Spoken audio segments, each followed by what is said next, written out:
হে মহাপ্রভু, আমি তোমার নামে সারাটি বিশ্বে গেরুয়া বসনে শোনাবো পঞ্চশীল বাণী।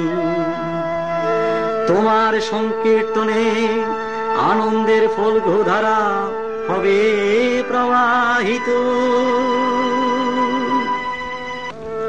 আমি বুদ্ধের নামে সংকীর্তনে সারাটি বিশ্ব ঘুরিব। আমি বুদ্ধের নামে সংকীর্তনে সারাটি বিশ্ব ঘুরিব। আমি বুদ্ধের নামে সংকীর্তনে সারাটি বিশ্ব ঘুরিব। আমি বুদ্ধের নামে গেরুয়া বসনে, বুদ্ধের নামে গেরুয়া বসনে পঞ্চশীল শোনা